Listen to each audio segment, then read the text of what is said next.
I'm Logan Crawford, and right now on Spotlight, we're exploring the profound narrative of a book called The Attenuating Puritan. It's written by a remarkable author. His name is Robert McGuiness.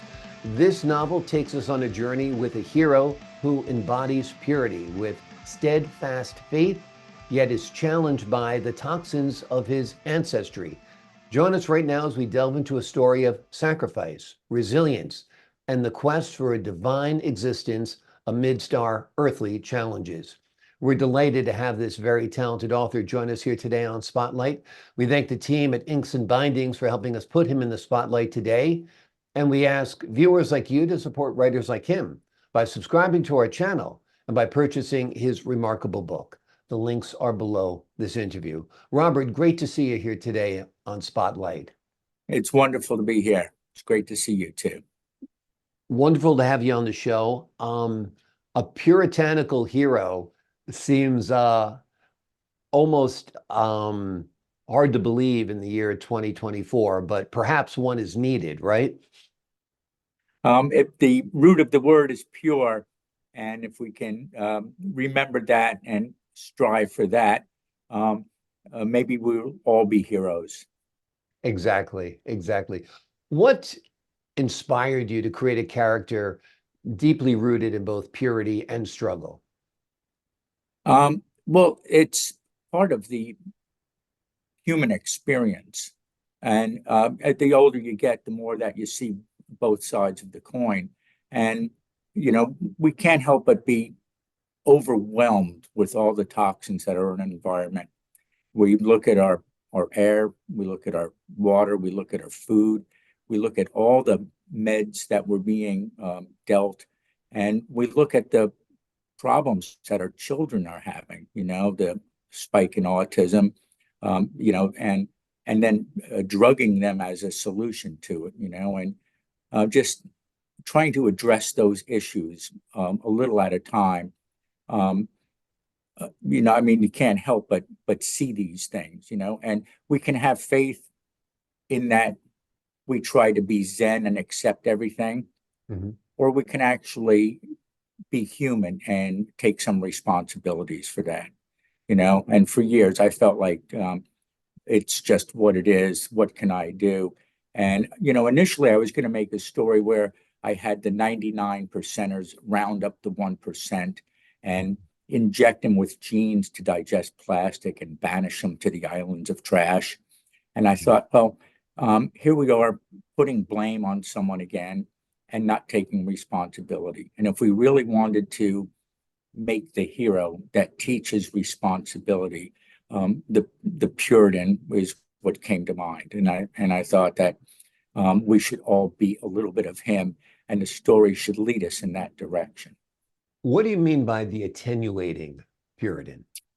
Well, I know there's an electronic device called an attenuator, but it really means to bring to a point and to bring it out to a narrow point. So my intention was to, like certain plants, attenuate radiation in the soils and things like that. So my concept was to use our biologic selves to pull the toxins out of the environment, and then have enough faith that we can fast and cleanse and render the toxins harmless. So that was the whole point. And imagine 8 billion of us using our biologic selves to pull toxins out of something. Maybe we wouldn't get it done overnight, but we'd be moving in that direction. And then if we couple that with consuming less, using less the plastics and things like that, it might be a pathway to get to where we would return to the pristine conditions that we were dreaming about or having our faith for. Yeah. It's difficult to have that pure life in that our air is dirty, our water is dirty. We're forced by the government in some cases to take vaccines we don't necessarily need or want. Everything's wrapped in plastic these days, and we know we're consuming it. So how do you live that pure life confronted with all of these pressures of modern day society? Well, I'm not saying that you can live the pure life, but the faith just means that you take each step in that direction, and no one person's going to clean up the planet. But we don't have to cave to that. We just need to stay as strong as we can. He goes through times where he's mentally ill, times that he needs a new liver. He has fertility issues, and he has cancer. There's so many things that he sacrifices, but he never sacrifices his faith, and he never loses direction. And that's the lesson that's here. He even has times that he does lose direction. In one part of the book, he writes himself notes so he knows who he is at the end of the day and can get back to the path that he was on. And knowing that he may go crazy, he may lose his mind, and then making sure that he could get back to who he was and where he was going. Yeah. So. And the journey is important. Striving for that ideal is important as well. Give the folks at home a little bit of an overview of the story of this book. Well, it's a basic story of just one man's life. And he starts out, he's following the truck spraying DDT, and he has well water that's contaminated. And by the first grade, he's can't sit still, and he's tapping his pencil on the desk. And next thing you know, he's on meds, and he's not appreciating that. He saw some oil spills when he was a child, and that really scarred him. And as he gets older, he decides he's going to ask the Lord what he should do. And somehow, I'm saying that he's slightly autistic, ADHD, obsessive compulsive, and all of a sudden he gets this faith, and it's something that he just can't let go of.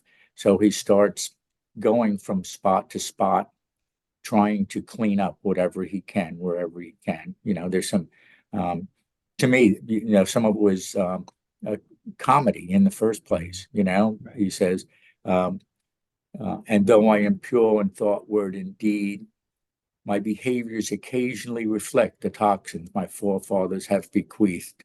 Lord, must I do the due? Brominated vegetable oil binds to my iodide receptors, attenuating in my thyroid and mimicking schizophrenia. Oh, Lord, forgive me for my reactive tongue.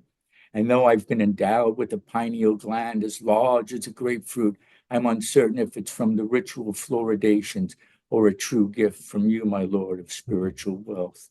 Your disciple grows weary and must seek repose with every breath, attenuating, with each and every thirst that is quenched, attenuating, and with every gift from thy bounty, attenuating, onward towards the pristine, through the divine.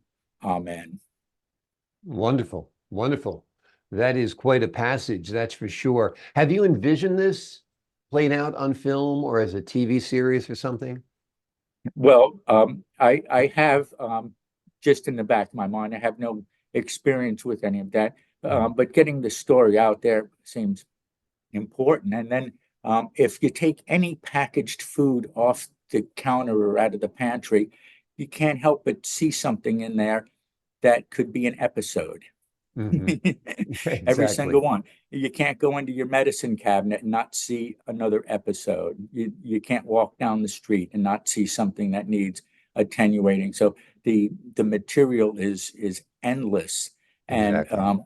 And sharing those stories, because everybody's going to relate to it a slightly different way. And if everybody can just remove one of those things from their life, we'll be on the right path, and to go from not having any faith and being stagnant to having something to do and a goal to reach for. The hope magnifies the faith, and the faith magnifies the hope.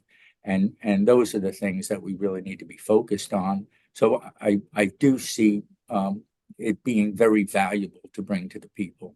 Yep, agreed. And it would, You know, so many people don't read nowadays, so to have a video form or a film form would be helpful as well, just to get the word out to the masses, because it is an important word and an important message.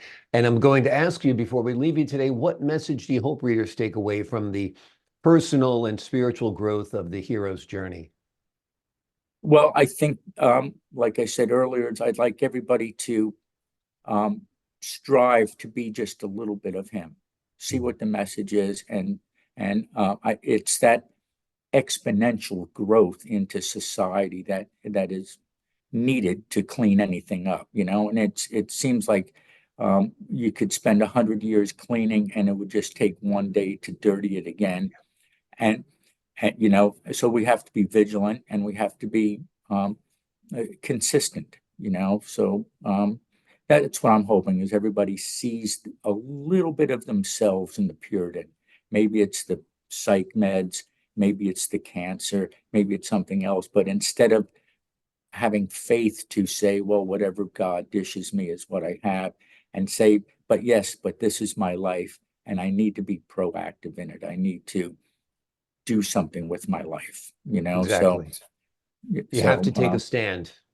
yeah, yeah, and you Absolutely. have to be committed to it, you know. And again, as he commits, knowing he's willing to sacrifice his body, you know, 100%. Um, and maybe we don't all need to do that. A lot of us are parents and need to be responsible to our families. But if you got that extra little bit of time, you can sacrifice a little bit, you know. So Yeah, profound words indeed. The name of the book is The Attenuating Puritan by Robert McGuiness. It's a novel that takes us on a journey with a hero who embodies purity and steadfast faith, yet is challenged by the toxins of his ancestry as well as his environment. Robert, thank you so much for joining us here today on Spotlight. thank you. I really appreciate being here. I It's a pleasure to appreciate your meet with time, you. sir. Great speaking with you. And to the I, folks at I home, I'm Logan Crawford, thanking you for your time this time. Until next time on Spotlight.